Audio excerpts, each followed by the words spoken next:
Radisson Blu Juba International Hotel, 4-hour gym, and beds, like abstract wall art around the hotel.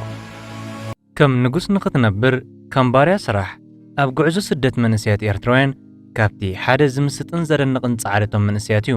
ንሱ ኸኣ ከም ናይ ኩላትና ዘመሳሰሎ ካብ ዜሮ ተበጊስካ ብዙሕ ውረድ ደይብ የሕሊፍካ ከም ወርቂ ኣብ ሓዊ ተፈቲንካ ካብ ድኻ ናብ ማእከላይ ወይ ሃብታም ሰጊርካ ግዜኻ ብግቡእ ተጠቂምካ ህይወትካን ህይወት ስድራኻን ከባቢኻን ቀይርካ ብድፍረት ሓላፍነት ወሲድካ ካልእን ኣብ ምግባር ትነጥፍ ዘለኻ ንእሽተይን ዓብን ቀይሕን ጸሊምን ኣድናቖት ከይገለጽናልኩም ክንሓልፍ ኣይንደልን። ኣብ ደቡብ ሱዳን ዝነብሩ ኤርትራውያን ኣሕዋትና ስደተኛ ወይ ጸጋዕተኛ ጥራይ ኮይኖም ኣይኮኑን ህይወቶም ዝመርሑ ዘለዉ። ኣውደ ዓመት፣ ዒድ፣ ጾም፣ ሮሞዳን፣ ንግደት፣ ስደት ከይበሉ ለይትን ቀትርን ሓቦን ንሕን ብዝመልኦ ንጹር ዕላማ ንዕኦም ንኻልኦትን ናይ ስራሕ ዕድል ኣብ ምፍጣርን ንዕቤት ለውጢ ኣብ ሙግያይ ይሰርሑ ዝነብሩን ዘለውን እዮም። ሆቴል ራዲሰን ብሉ ኣብ ምብራቕ ኣፍሪቃ ዝርከቡ ኤርትራውያን ኣፈርቲ ከም በዓል ኣቶ ኢሳያስ ደሳለ ወናኒ ከረን ሆቴል ኣብ ጁባ፣ ኣቶ ርእሶም ጣዓመ ሓውን ኣቶ ተኽላይ ጣዓመ ብልምቲ ሳጎ ዝፍለጥ ተኽላይ ሩዋንዳ ወናኒት ዝዓበየ ሲምባ ሱፐርማርኬት ኣብ ኪጋሊ ኣብ ማእከልታ ብቕልጡፍ ዕቤት ተርኢ ዘላ ርእሰ ከተማ ደቡብ ሱዳን ጁባ በዓል 5 ኮኸብ ዘለዎ ራዲሰን ብሉ ብ24 ግንቦት 2022 ብሓባር ብምዃን ከፊቶሞ። ብተወሳኺት ፕሮጀክት ብፕሬዝደንት ደቡብ ሱዳን ሳልቫኪር ማያርዲት ዝተመረቐ ኮይኑ ሎሚ ካብተን ኣብ ጁባ ዝርከባ ሆቴላት ብውቁብ መልክዕን ጽፉፍ ኣቀራርባ ዝህብ ኣገልግሎታትን ዝፍለጥ ሆቴል ራዲሰን ብሉ ሓደ ከም መርኣያ ናይቶም ዕዉታት ኤርትራውያን ኣፈርቲ ምዃኑ እዩ ዝግለጽ። ደቡብ ሱዳን ንዝሓሸ ናይ ወፍሪ ዕድላት ይቕየር ከም ዘሎ ንጹር ምልክት እዩ። እዚ ድማ ብተሳትፎ መንእስያት ኤርትራ እቲ ንስራሕ ዘይርብርብን ዘይሕልን ህርኩት ብምዃን ዝፍለጥ መለለዩ ነዚ ዕድላት ወፍሪ ብምጥቃም ህይወቱን ህይወት ካልኦት ኤርትራውያን መንእስያት ካልኦት ዜጋታት ኣብ ምሕጋዝ ዝርከቡ። በዚ ድንቂ ስራሕ ኤርትራውያን ዝተገረሙ ዝተፈላለዩ ኣብ ደቡብ ሱዳን ዝርከቡ ኣውፈርቲ ከምዚ ብምባል ንስርሖምን መንፋዓቶምን እዚ ሕጂ ኣብ ደቡብ ሱዳን ጁባ ዝርከብ በዓል 5 ኮኸብ ሆቴል ምኽፋቱ ኣፈርቲ ኣብቲ ሃገር ንዘሎ ዕድላት ንግዲ ንኽጥቀሙ ንጹር መልእኽቲ ከም ዘመሓላለፍ ዝፍለጥ ኮይኑ እዚ ድማ ኤርትራውያን ኪኖ ነፍሶም ነፈርቲ ዕድላት ዝኸፍት ባይታን ሃዋህውን ይፈጥሩ ከም ዘለውን ዝምስክር ኩነታት ኮይኑ ንረኽቦ። እዚ ዓብን ኣህጉራዊ ተፈላጥነት ዘለዎ ሆቴል ራዲሰን ብሉ 154 ኣዝዮም ዘመናውያን ናይ ኣኼባታት ክፍልታትን መሐንበስን ምቾት ዘለዎ መደቀሲታት ክፍልታትን ዘመናዊ መዘናግዒታት ዝሕዝ ሆቴል ኣብ 120 ሃገራት ጨንፍረ ዘሎ ኮይኑ ብጠቕላላ ኣብዘን 120 ሃገራት ኣብ ስራሕን ኣብ ምምዕባልን ኣብ ዝርከቡ ልዕሊ 1700 ክፍልታት ከም ዘለዎም ይግለጽ። ካልእ ዝዓበየ ሆቴል ምስ ንርኢ ድማ ኣብ ደቡብ ሱዳን ጁባ ካብ ዝርከቡ ብተመሳሳሊ ብመንገዲ ኤርትራውያን ሰብ ሃፍቲ ዝውነን በዓል 5 ኮኸብ ሆቴል ዝኾነ ፒራሚድ ኮንቲነንታል እዩ። ፒራሚድ ኮንቲነንታል ሆቴል ካብቶም ኣቐድማ ኣቢልና ኣብ ላዕሊ ዝገለጽናዮም ሓደ ካብ ርእሰ ከተማ ደቡብ ሱዳን ዝኾነት ጁባ ዝርከብ ናይ 5 ኮኸብ ደረጃ ዘለዎ ተባሂሎም ካብ ዝግለጹ ዓብን ንዓይንን ኣቀማምጣን ጽቡቕ ስሕበት ዘለዎ ሆቴል እዩ። እዚ ዓብይ ሆቴል እዚ ኣብ ደቡብ ሱዳን ብብዝሒ ካብ ዘለዎ ሆቴላት ብኤርትራውያን ዝመሓደሩ በዓል 5 ኮኸብ ፒራሚድ ኮንቲነንታል ሆቴል ሓንቲ ካብኣተን እያ።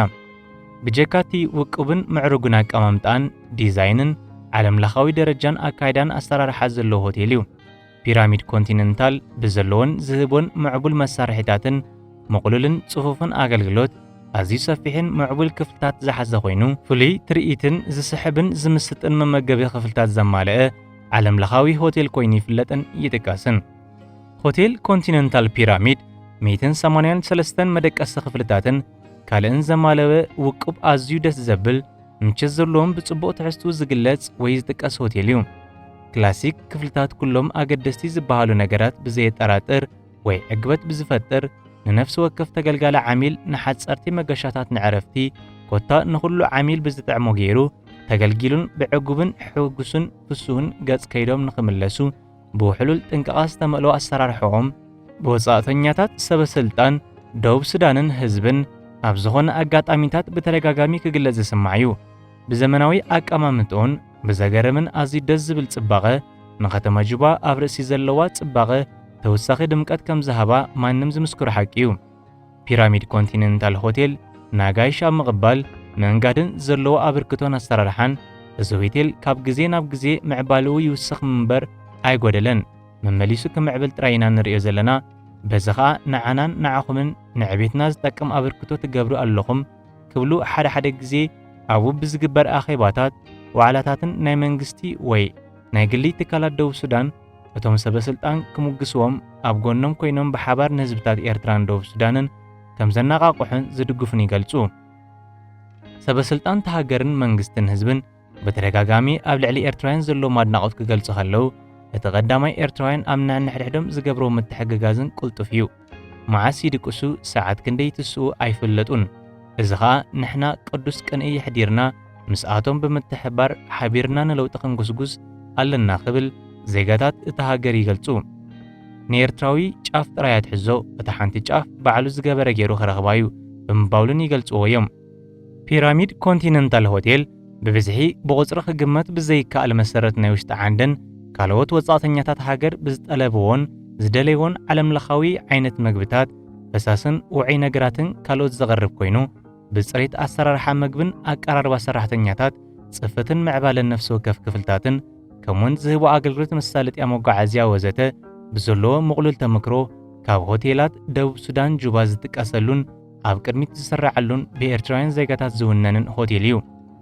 እዚ ዘመናዊ ሆቴል ምዕቡል መሳርሒታትን ምቾትን ዝህቡን ነገራት ዝሓዘለ ኮይኑ ካብ ንናእሽቱ ማሕበራዊ ንጥፈታት ማእከላይ ስፍሓት ዘለዎም ኣኼባታትን ዋዕላታትን ክሳብ ዓበይቲ ፍጻሜታት ክካየደሎም ዝኽእሉ ቦታታት ዝሓዘለ እዩ። ብዘመናዊ ዝተፈላለዩ መሳርሒታት ሙዚቃ፣ ባንድ፣ ቅልጡፍ ኢንተርነት ከምኡውን ናይ ዋዕላ ጽሕፈት ምስ መሳርሒታቱ ዘማልአ ዓቢ ሆቴል እዩ።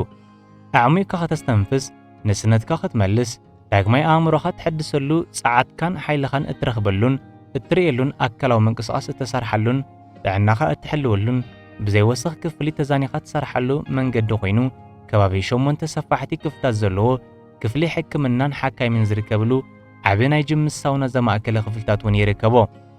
ፒራሚድ ኮንቲነንታል ካብ 7-8 በዓል 5 ኮኸብ ሆቴላት ኣብ ቀዳማይ ደረጃ ክርከብ ይካል እንተተባህለ ምግናን ኣይኮነን።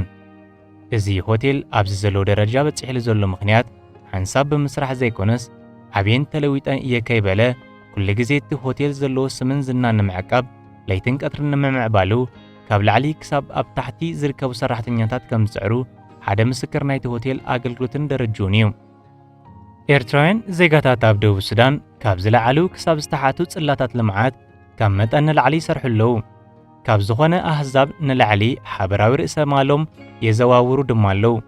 ኣብ ደቡብ ሱዳን ጁባ ዝርከቡ ኤርትራውያን ኣፈርቲ ኣብ ህዝብን መንግስትን ደቡብ ሱዳን ጻዕሮምን ኣበርክቶኦምን ሙሉእ እምነትን ብምግባር እምኒ ኩርናዕ ማእዝን ተሃገር ኮይኖም ምህላዎም እዩ ዝግለጽ። ኣብ ዝተፈላለየ ናይ ህንጸት ማዕድንን ካልእን ዘተኮረ ዓውድታት ኣብቲ ሃገር ብዘለዎ ዓቕሚ ሃሩር፣ ፀሓይ፣ ንፋስ፣ ቁሪ ከይብሉ ዘለዎም ሃብቲ ይዕብዩ ከም ዘለውን ብኡ መንጽር ድማ ኣብቲ ሃገር ዘለዎም ጽልዋ እቲ ሃገር ኣበይ ነይራ ሎሚ ኣበይ ኣላ ሓደ ጭቡጥ ኣብነት እዩ ክንብል ንኽእል። ኣብታ ኣብ ምምዕባል እትርከብ ንእሽተይ ሃገር ኤርትራውያን ብሰፊሑ ኣብ ንግዳዊ ንጥፈታት ኣብ ቀዳማይ ደረጃ ተሰሪዖም ንረኽቦም። ኣብ ዝተፈላለየ ናይቲ ሃገር ንጥፈታት ኮነ ካልእ ወፍርታት ኤርትራውያን ዘይኣተውዎ ኣሎ ክትብል ኣይከኣልን። ካብ ኣማሓደርቲ እቲ ከባቢ ኮነ ዓበይቲ ሚኒስተራት ከምኡውን ካብ ኣኽበርቲ ሕግን ሓላፍነት ዘለዎም ኣፈርቲ ብምባል ክጽውዕዎም ንሰምዕ። ብኻልእ ወገን ናይ ኤርትራውያን ባህሪ ኣብ ከተማ ጁባ ንስራሕ ዝተዓደለን ዘይንውነው መንፈስ ዘለዎ መንእሰያት ብምዃኖም ብዙሕ ይዝረበሎምን ይንገረሎምን። እዚ ብኸመይ ከም ዝኾነ ንዝኾነ ወጻእተኛ ከይተረፈዩ ዘደንጹን ዘገርምን። ኤርትራውያን ንቁጠባ ደቡብ ሱዳን ከተማ ጁባ ሙሉእ ብምሉእ ከም ዝዓቢ ምግባሮም እዩ ዝግለጽ። እዚ ድማ ብዘይ ምግናን ንዘለዎም ጻዕርን ስራሕን ኣጉሊሑ ዘውፅእ ምዃኑ እዩ ዝጥቀስ። ኣብ ከተማ ጁባ ዝርከቡ ኤርትራውያን ዝበዝሑ ሆቴላት ከም ዝውንኑን ኣብ ናይ ህንጸት ስራሕ፣ ኢንዱስትሪ ማይ፣ መጓዓዝያ፣ ኣብ ንግዳዊ ንጥፈታት ምምጻእን ምልኣኽን፣ መዘናግዒ ማእከላትን ካልእን ዘጠቓለለ ኣብ ትሕቲ ቁፅጥሮም ይክበሃል ይከኣል። ከም መርኣያ ናይዚ ኸኣ ኣብ ናይ ቱሪዝም ጽላት ኣብ ጁባ ብኤርትራውያን ዝውነን ዓበይቲ ሆቴላት ብውሕዱ ጥራይ 8 ከም ዘለዋ እዩ ዝፍለጥ። ሓንቲ ካብኣተን ስታር ሆቴል እያ። እዚ ኩሉ ሓቦን ንዋትን ካብ ምንታይ እዩ ንዝብል ሕቶ ናይ ብዙሓት መልሶም ድማ ብሕፅር ዝበለ መንፈስ ስራሕን ተስፋ ብዘይምቑራፅን ምቕጻል እዩ። ኤርትራውያን ዜጋታት ዘለዎም ባህሊ ብስራሕ ካብ ናይ ደቡብ ሱዳናውያን ዝተፈልየ ምዃንዮም ነበርቲ ተሃገር በአድናቆት ዝገልጹ። ነዚ ባህሊ ናይ ስራሕ ኤርትራውያን ካብቲ በቐሊሉ ኣብ መዓልታዊ ንጥፈታቶም ዝገብርዎ ምስ ዝግለጽ ንጎ ሰዓት 6 ተሲካ ንስራሕ ክትከይድ ከለኻ ኣብቲ ወጋሕታት ተኸፊቱ ትረኽቦ እንትሪኦን ነፍሲ ወከፍ ትካላት መብዛሕትኡ ናይ ኤርትራውያን ስራሕ እዩ። ብዘይ ብኡ ኤርትራውያን ልክዕ ከም ኣባላት ሓደ ስድራ ብሓደ ክሰርሑ ምርኣይ ኣዝዩ ዝገርምን ደስ ዘብልን እዩ። እዚ ሓደ ኣብነት ኣሕዋት ወይ ድማ ኣቦ ምስ ደቁን ሰበይቱን ብሓደ ክሰርሑ ምኽኣል ቀልጢፍካ ንኽትዓቢ ወሳኒ ተራ ከም ዘለዎ ነበርቲ ደቡብ ሱዳንን ወጻእተኛታትን ብተግባርን ብኣሰራርሓ ኤርትራውያንን ብኣድናቆት ካብ ዝገልጽዎ ሓደ እዩ። ብሓደ ትሰርሕ ብሓደ ተዓቢ እቲ ዕብየት ድማ ቁልጡፍ ይኸውን። ዝባኽን ግዜ ኣይህሉን። እዝታት ግን ኣብ ደቂ ደቡብ ሱዳናውያን ኣይትሪኦን ኢኻ ክንመሃሮ ዘለና ነገራት እዩ ብምባል ድማ ኣብ ሓደ ኣጋጣሚ ካብ ላዕለዎት ሓለፍቲ እታ ሃገር ተዛሪቡ ነይሩ። ኣብዚ ዕድል ስራሕ ስለ ዘሎ ኢና ንሰርሕ ዘለና።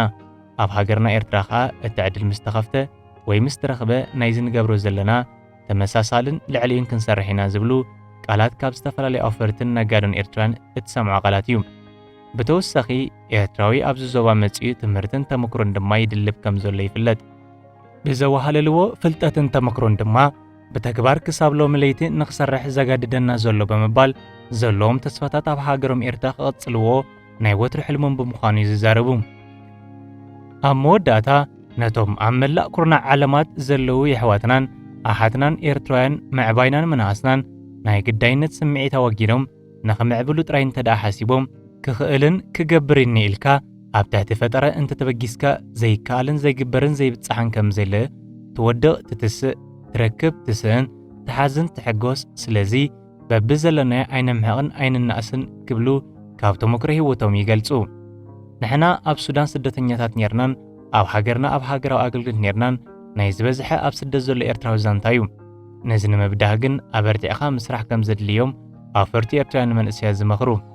እቲ ኣብ ኢድካ ዘሎ ነገራት ተጠቂምካ ከመይ ጌርካ ናብ ዝለዓለ ደረጃ ትበጽሕ ምሕሳብ እዩ ዘድሊ።